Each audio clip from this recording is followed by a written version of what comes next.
En moins de 3 mois, Manet a basculé vers la production. Hier encore, dans cette région meurtrie, pauvreté et privation dominaient. Aujourd'hui, des ménages redémarrent sans délai grâce à des kits complets, des races sélectionnées, de l'aliment, des équipements et un suivi continu. Pourquoi cela devrait-il compter pour vous, alors qu'Ibrahim Traoré est en fait un levier d'autonomie économique plutôt qu'une aide de ponctuelle? Parce que la multiplication rapide de la volaille et du bétail peut transformer chaque foyer en producteur, vendeur, puis investisseur, et reconfigurer les marchés locaux si la dynamique se propage au-delà de Manet.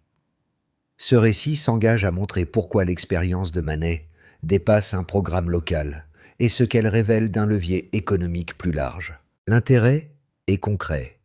Comprendre comment des ménages vulnérables peuvent stabiliser durablement leurs revenus en restaurant des actifs productifs simples mais reproductibles. L'enjeu n'est pas la distribution d'animaux en elle-même, mais la capacité à transformer une aide d'initiale en trajectoire autonome, sans dépendance prolongée aux soutiens extérieurs. À Manet, la stratégie repose sur une logique claire. Redonner des moyens de produire, sécuriser la reproduction, puis laisser la valeur circuler localement. Cette approche engage des choix collectifs. Si le modèle tient, il modifie l'équilibre entre assistance et production, entre urgence sociale et construction économique. Il touche aussi à la résilience, des foyers capables d'absorber les chocs, d'anticiper et d'investir progressivement. Portée sous l'impulsion d'Ibrahim Traoré, cette séquence devient un test de crédibilité. Peut-on passer d'une réponse humanitaire à un moteur structurel, mesurable et reproductible à l'échelle d'un pays? En moins de 3 mois, environ 83 000 personnes ont été intégrées au dispositif à Manet, révélant un changement d'échelle rarement observé dans une zone aussi fragilisée. Ce basculement rapide, soutenu par un investissement public dépassant 5 milliards de francs CFA, a permis une montée en charge immédiate, sans la période d'attente qui freine souvent les programmes de relance. La mini-révélation est simple. La vitesse d'activation a compté autant que les ressources engagées. Pour comprendre pourquoi, il faut revenir au point de départ. Avant l'initiative, la région faisait face à une disparition quasi totale des troupeaux. Les ménages avaient perdu leurs actifs productifs au fil des années d'instabilité, ce qui les maintenait dans une dépendance chronique à l'aide. La situation initiale était celle d'une économie sans réserve, vulnérable au moindre choc et incapable de se projeter. La stratégie impulsée par Ibrahim Traoré a rompu ce cercle par une architecture intégrée. Les kits d'élevage ne livraient pas seulement des animaux, mais un ensemble cohérent. Races sélectionnées, aliments, équipements et encadrement technique. Cette combinaison a supprimé le temps mort entre réception et production. Les familles ont pu produire dès les premiers jours, puis entrer rapidement dans des cycles de reproduction mesurables. Un microcas éclaire cette dynamique. Un éleveur de Manet, ayant tout perdu, reçoit un coq et 3 poules avec l'aliment nécessaire. En quelques semaines, les premières pondes génèrent un surplus vendable. Le revenu finance un abri plus solide, puis de nouveaux intrants. La trajectoire bascule. D'assister, il devient producteur, puis acteur économique local. Ce contexte montre pourquoi l'effet observé n'est pas un simple pic. La masse critique de bénéficiaires, l'investissement initial et la reproduction accélérée ont créé un mécanisme collectif. À Manet, le passage de la survie à la planification s'est joué dans un laps de temps très court, préparant le terrain pour des effets plus profonds. Ce fil conducteur permet d'incarner ce basculement sans l'idéaliser. L'éleveur de Manet, suivi depuis le début, n'est ni un cas exceptionnel ni un symbole fabriqué. Il représente un profil fréquent dans la région. Un homme ayant perdu son petit troupeau, privé de revenus réguliers, contraint de dépendre d'aides ponctuelles pour nourrir sa famille. Lorsque le kit d'élevage lui est remis, il ne reçoit pas une compensation, mais un point de redémarrage structuré. Les premiers effets apparaissent moins vite. La volaille se reproduit rapidement, créant une réserve alimentaire stable. Les œufs excédentaires sont vendus sur le marché local, générant un revenu modeste mais constant. Cette régularité change les arbitrages du foyer. Achat d'aliments complémentaires, amélioration de l'abri, sécurisation de la reproduction. En parallèle, les formations techniques diffusent des pratiques simples. Hygiène, prévention des maladies, gestion des cycles. L'activité cesse d'être improvisée. Ce qui frappe dans cette phase précoce, c'est la vitesse à laquelle le statut du ménage évolue. En quelques semaines, il passe de bénéficiaire à producteur reconnu dans son voisinage. Les échanges reprennent. Les voisins observent, imitent, ajustent. La dynamique se diffuse sans incitation formelle supplémentaire. L'effet n'est pas spectaculaire individuellement, mais cumulatif collectivement. Dans cette trajectoire, la stratégie portée par Ibrahim Traoré se lie à petite échelle. Restaurer la capacité d'agir avant de viser l'expansion. Le programme n'impose pas un modèle abstrait. Il crée les conditions pour que chaque foyer reconstruise sa propre stabilité économique. Le changement décisif n'est pas la taille du cheptel, mais la récupération d'une marge de décision à nos quotidiens. C'est là que l'enjeu devient clair. Quand cette capacité revient à des centaines de foyers simultanément, que peut produire une région entière?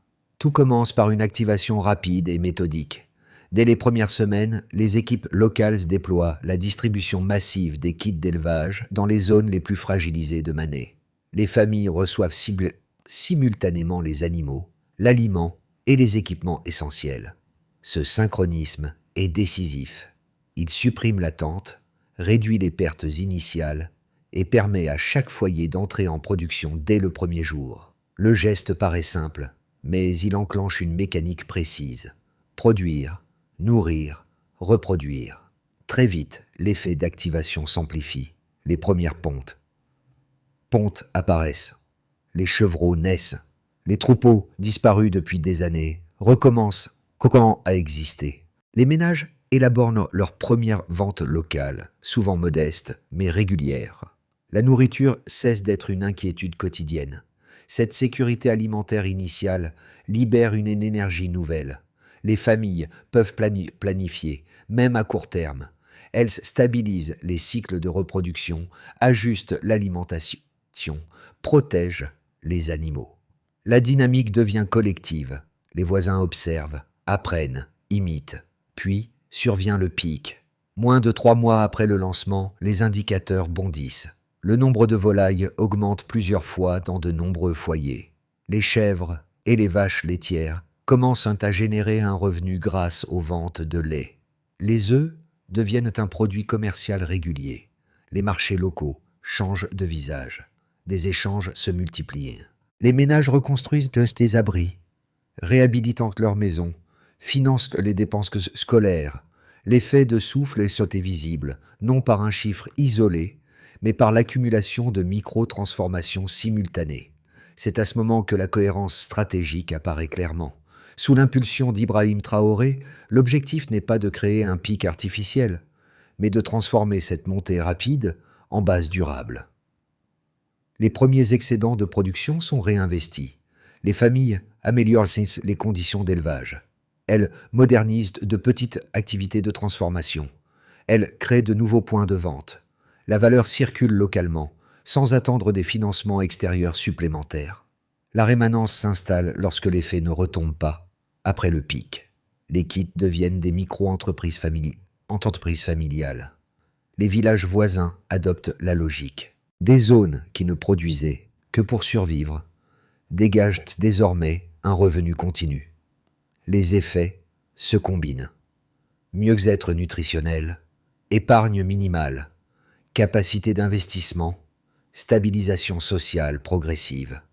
La transformation cesse d'être ponctuelle. Elle devient structurelle. Ainsi se déploie la séquence complète. Activation fulgurante, sommet transformateur, puis ancrage durable.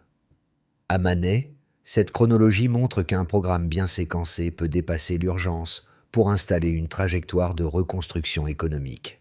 Le cœur du changement n'est pas un événement isolé, mais la continuité créée entre production immédiate et autonomie progressive.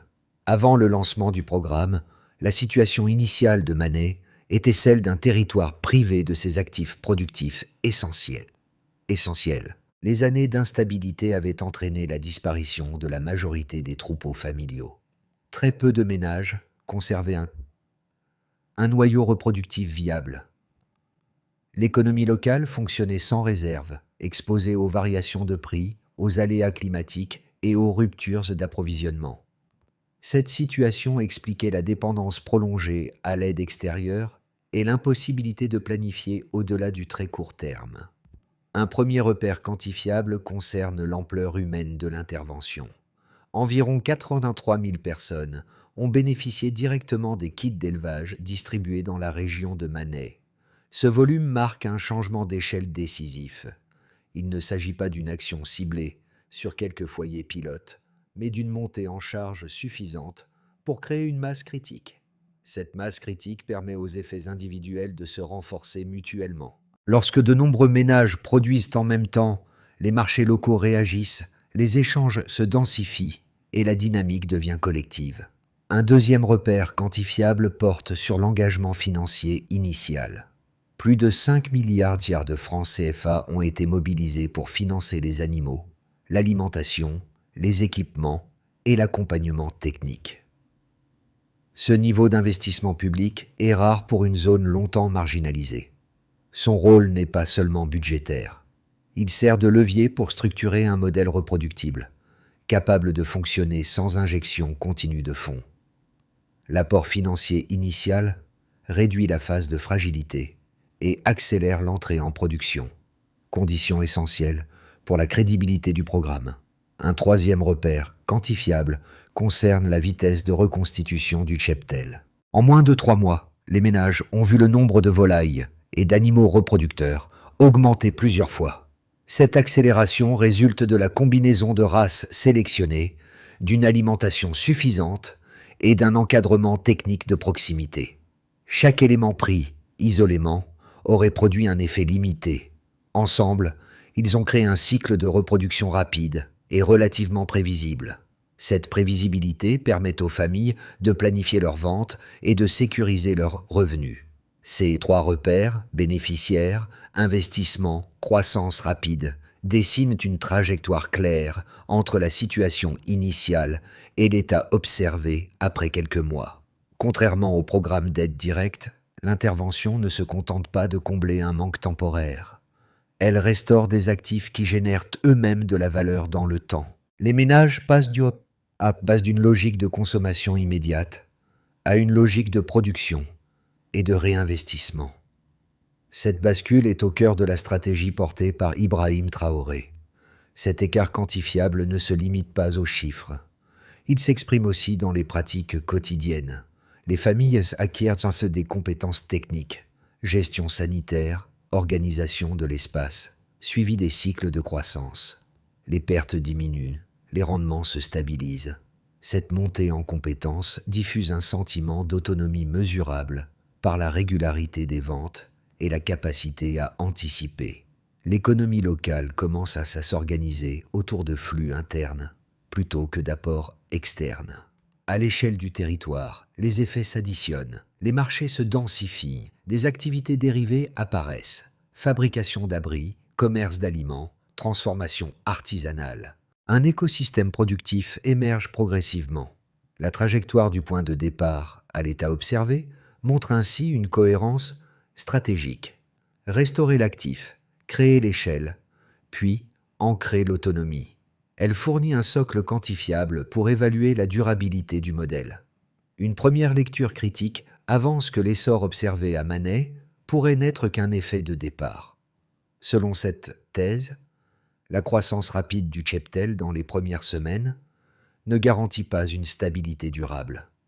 Des programmes agricoles menés ailleurs au Sahel ont parfois montré un enthousiasme initial suivi d'un essoufflement, faute d'infrastructures suffisantes, de suivi sanitaire continu ou de débouchés capables d'absorber les volumes produits. Dans cette perspective, les ménages risqueraient de vendre trop tôt, de consommer le capital reproductif et de retomber dans la vulnérabilité une fois l'appui initial dissipé.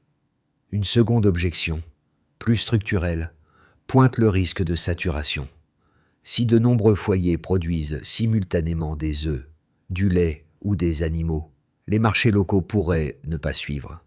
Les prix baisseraient, comprimant les marges et décourageant l'investissement.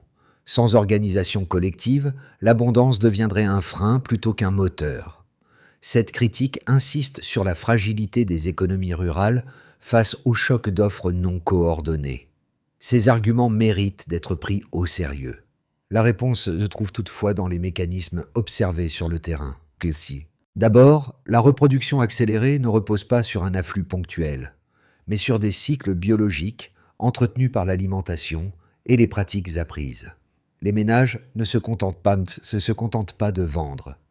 Ils réinvestissent une partie des revenus dans l'amélioration des abris et la sécurisation sanitaire, ce qui protège le noyau reproductif. Ensuite, la masse critique atteinte joue un rôle stabilisateur. Lorsque de nombreux foyers produisent, des activités dérivées émergent naturellement, élargissant les débouchés au-delà de la vente brute. Enfin, la diffusion progressive du modèle vers des villages voisins suggère qu'il ne dépend pas d'un contexte unique. Les pratiques sont transférables, ajustables et déjà appropriées localement. La stratégie impulsée par Ibrahim Traoré ne nie pas les risques, mais les anticipe en misant sur l'apprentissage, la rétention d'actifs et la circulation locale de la valeur. Le débat se déplace ainsi, non plus savoir si la dynamique va retomber, mais comment l'organiser pour qu'elle se consolide dans le temps. À ce stade du programme, un changement plus profond que la seule croissance des troupeaux commence à apparaître. Les familles ne se perçoivent plus comme bénéficiaires, mais comme actrices centrales de leur propre économie. Cette bascule psychologique marque le véritable moment charnière du processus et explique pourquoi la dynamique cesse d'être pilotée uniquement de l'extérieur. Dans plusieurs villages de Mané, les ménages organisent désormais eux-mêmes la répartition des tâches, la gestion des ventes et la planification de la reproduction. Chaque kit d'élevage fonctionne alors comme une micro-entreprise familiale, avec des décisions quotidiennes sur l'alimentation, la conservation du capital reproductif et le réinvestissement des excédents. L'intervention d'Ibrahim Traoré prend ici une signification différente. Elle n'a pas seulement fourni des animaux, elle a réintroduit une logique de maîtrise locale après des années de dépendance. Cette maîtrise produit un effet en cascade. Les marchés locaux gagnent en densité, les échanges se structurent, et des réseaux informels de vente apparaissent sans planification centralisée. À mesure que ces pratiques se diffusent, l'initiative cesse d'être perçue comme un projet public ponctuel et devient une dynamique communautaire. C'est cette appropriation qui constitue la révélation centrale du parcours. Jusqu'où cette autonomie peut-elle s'étendre ? Au niveau des ménages, les effets se sont les plus immédiats et les plus visibles. Les foyers qui vivaient dans une incertitude alimentaire chronique disposent désormais d'une source régulière de nourriture et de revenus.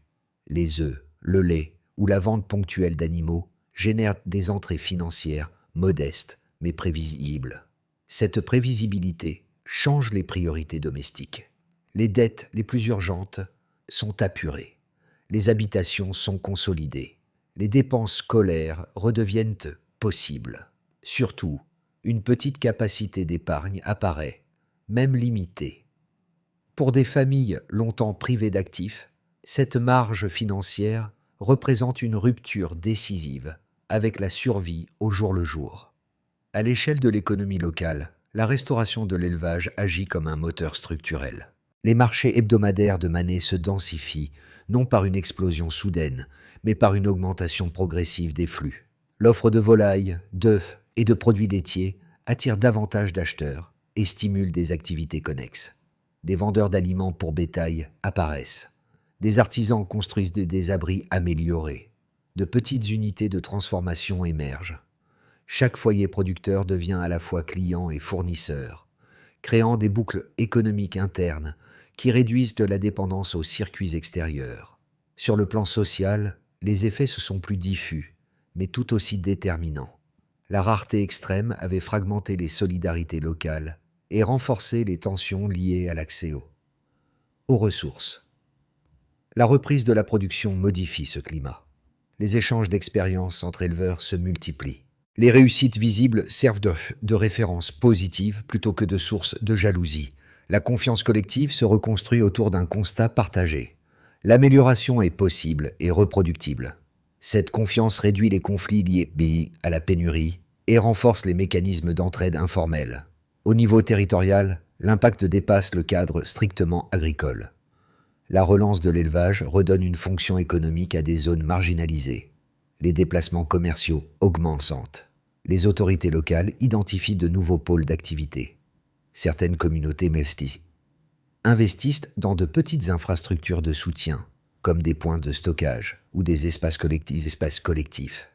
La région, longtemps perçue comme dépendante, commence à s'inscrire dans des échanges plus larges, modifiant sa place dans l'équilibre régional. La stratégie portée par Ibrahim Traoré se lie dans cette superposition d'effets. Chaque transformation individuelle alimente une transformation collective. Chaque réussite locale renforce la dynamique territoriale. La valeur créée ne se concentre pas, elle circule. Les acteurs ne subissent plus leur environnement économique. Ils le façonnent progressivement. Ces conséquences concrètes referment la question ouverte au moment charnière. Lorsque l'autonomie s'installe simultanément dans les foyers, les marchés, le tissu social et le territoire, le programme cesse d'être expérimental. Il devient un levier de recomposition durable. Reste alors une interrogation centrale. Comment cette dynamique peut-elle être étendue sans perdre sa cohérence initiale ? L'évolution du programme peut être envisagée à travers 3 trajectoires conditionnelles, sans prétendre à la prédiction. Dans une première trajectoire, tout repose sur une continuité maîtrisée. Si les ménages maintiennent les pratiques observées à Manet, protection du noyau reproductif, réinvestissement progressif, vente régulière, alors la production se stabilise à un niveau suffisant pour sécuriser les revenus familiaux. Les marchés locaux absorbent les excédents. Les infrastructures légères se multiplient. L'autonomie alimentaire s'ancre, sans transformation spectaculaire, mais avec une amélioration durable du niveau de vie. Dans une deuxième trajectoire, plus expansive, on suppose une montée en gamme coordonnée. Si les excédents deviennent significatifs, et si les ménages s'organisent en groupes informels ou coopératifs, alors la production dépasse l'échelle locale. Les circuits régionaux commencent à intégrer les volumes. Les activités de transformation se développent. Les chemins se calquissent. Magenda trouve-t-on des opportunités dans la logistique, la commercialisation ou la formation technique. Dans cette trajectoire, l'impulsion initiale portée par Ibrahim Traoré sert de catalyseur à un maillage agricole plus vaste, capable de rééquilibrer les relations entre zones rurales et centres urbains. Dans une troisième trajectoire, on met en lumière les contraintes possibles. Si les marchés se saturent trop vite, si l'accès à l'aliment de qualité devient irrégulier, ou si la gestion sanitaire est insuffisante, alors la dynamique ralentit. Les ménages peuvent être tentés de vendre prématurément leur capital reproductif pour répondre à des besoins immédiats. Dans ce cas, les acquis initiaux ne disparaissent pas, mais ils cessent de progresser. Le programme conserve sa valeur sociale, tout en nécessitant des ajustements ciblés pour éviter l'érosion de ses effets. Ces 3 trajectoires montrent que l'avenir dépend moins d'un facteur unique que de l'articulation entre pratiques locales, organisation collective et environnement économique. Le point clé devient la gouvernance de la croissance. Si les conditions sont réunies, alors le modèle peut changer d'échelle sans se dénaturer. Sinon, il restera un succès local contenu. La question n'est donc pas de savoir quel scénario prévaudra, mais quels choix permettront d'orienter la trajectoire la plus robuste. Pour les ménages ruraux confrontés à la précarité, l'expérience de Manet agit comme une démonstration concrète. Elle montre qu'un territoire appauvri peut retrouver une capacité d'action sans attendre des solutions extérieures complexes. Les récits de foyers redevenus producteurs invitent ces communautés à reconsidérer leurs propres ressources. Ce changement de regard est essentiel. Il transforme la perception de l'agriculture, non plus comme un simple moyen de subsistance, mais comme un socle économique activable. Pour ce public, l'enjeu principal devient l'apprentissage et la conservation du capital reproductif. Pour les habitants des centres urbains, souvent sensibles aux fluctuations des prix alimentaires, la dynamique prend une autre signification. L'augmentation de la production locale ouvre la perspective d'une offre plus stable et moins dépendante des importations. Si des régions comme Manet consolident leurs acquis, l'impact peut se répercuter bien au-delà du cadre rural. La relation entre ville et campagne se rééquilibre, non par assistance, mais par complémentarité économique. Cette lecture intéresse directement les foyers urbains en quête de sécurité alimentaire durable. Un troisième groupe, composé en grande partie de jeunes, observe surtout les opportunités émergentes. Les micro-entreprises petites et familiales liées à l'élevage génèrent des besoins nouveaux. Transformation, transport, distribution, maintenance, formation. Ces activités annexes dessinent un champ d'innovation locale. Elles suggèrent que l'agriculture peut devenir un espace d'initiative et non un choix par défaut. Pour cette génération, Manet n'est pas seulement un exemple de résilience, mais un laboratoire d'opportunités économiques. À travers ces trois regards, un même fil apparaît. La transformation ne repose pas uniquement sur des ressources matérielles, mais sur la circulation des expériences et la capacité à se projeter. Deux gestes simples peuvent renforcer cette dynamique. Documenter les pratiques qui fonctionnent et créer des espaces d'échange entre producteurs, jeunes et acteurs économiques. C'est dans cette interaction que la portée du modèle peut s'élargir. La consolidation du programme suppose une séquence d'actions claires, ordonnée dans le temps. D'abord, il s'agit de sécuriser le noyau reproductif dans chaque foyer. Les familles appliquent des protocoles simples: gestion sanitaire de base, contrôle des volumes, séparation des animaux destinés à la vente et de ceux réservés à la reproduction. Le critère de réussite est mesurable: stabilité du cheptel et régularité des cycles sur plusieurs semaines. Ensuite, on vise l'organisation collective légère. À l'échelle des villages, des regroupements informels permettent de mutualiser l'achat d'aliments, l'accès aux soins vétérinaires ou la vente hebdomadaire. Les indicateurs sont la baisse des coûts unitaires et l'amélioration des marges. Cette structuration protège les ménages isolés et limite les ventes précipitées en période de tension. Puis, on renforce les infrastructures de soutien. Abris améliorés, petits espaces de stockage ou unités artisanales de transformation renforcent la capacité d'absorption des volumes croissants. Leur efficacité se mesure par la réduction des pertes et la qualité constante des produits mis sur le marché. Après cela, on consolide la transmission des compétences, des formations courtes et pratiques, mobiles si nécessaire, ancrent les gestes essentiels. Les progrès sont visibles dans la diminution des maladies et la maîtrise des rythmes de croissance. La compétence rend le modèle transférable. Enfin, l'extension des réseaux de vente marque le passage à l'échelle. Lorsque l'excédent est établi, les échanges s'élargissent vers les zones voisines. Les métriques clés sont les volumes écoulés et la diversité des acheteurs. C'est dans cette articulation que la stratégie portée par Ibrahim Traoré trouve sa cohérence. Transformer une réussite locale en dynamique interterritoriale mesurable. Le récit revient naturellement vers l'éleveur de Manet, ce personnage discret devenu repère. Quelques mois plus tôt, il tentait encore de préserver ce qui restait d'un abri fragile, sans certitude sur le lendemain. Aujourd'hui, son foyer s'organise autour d'une production régulière. Les revenus issus des ventes permettent de sécuriser l'alimentation, d'améliorer l'habitat et de maintenir les enfants à l'école. Ce parcours n'a rien d'exceptionnel. Il est représentatif d'un mouvement plus large, visible dans plusieurs villages de la région. Ce rappel individuel éclaire la portée collective de la transformation. Ce qui change n'est pas seulement le niveau de production, mais la relation au temps. Les familles ne vivent plus uniquement dans l'urgence. Elles anticipent, planifient investissent par étapes. Cette capacité de projection constitue le cœur du redressement observé à Manet. Elle explique pourquoi la dynamique dépasse le cadre d'un programme ponctuel. La vision portée par Ibrahim Traoré se lie précisément dans cette continuité entre l'individuel et le collectif. En restaurant des actifs simples mais reproductibles, la stratégie a redonné aux ménages une marge de décision quotidienne. Là où dominaient l'attente et la résignation, apparaissent désormais des choix. Là où prévalait la dépendance, s'installe une autonomie progressive.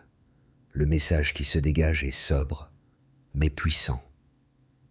Quand le pouvoir d'agir revient au foyer, la trajectoire d'un territoire peut changer rapidement. L'histoire de cet éleveur n'est pas une conclusion. Elle est un point d'appui. La dynamique née à Manet dépasse désormais le cadre d'un programme agricole. Elle interroge de la manière dont une société choisit de reconstruire ses bases économiques, non par accumulation externe, mais par activation de ressources locales. Ce type d'initiative invite à réfléchir autrement au développement, moins comme une succession de projets, davantage comme un processus d'appropriation collective. Lorsque les ménages produisent, échangent et réinvestissent, ils redessinent progressivement les équilibres sociaux et économiques. Cette expérience ouvre aussi un espace de débat. Quels éléments du modèle sont réellement transférables à d'autres régions? Quelles adaptations seraient nécessaires selon les contextes locaux? Où se situent les limites à ne pas franchir pour préserver l'autonomie acquise? Ces questions méritent d'être discutées sans posture idéologique, à partir des faits observés et des trajectoires concrètes. L'approche impulsée par Ibrahim Traoré à Manet fournit une matière riche pour ce dialogue. Elle ne prétend pas offrir une solution universelle, mais propose un cadre de réflexion fondé sur la production, la responsabilité locale et la circulation de la valeur. À chacun d'en tirer des enseignements. Selon vous, quel levier sera décisif pour transformer cette dynamique locale en transformation durable à plus grande échelle ?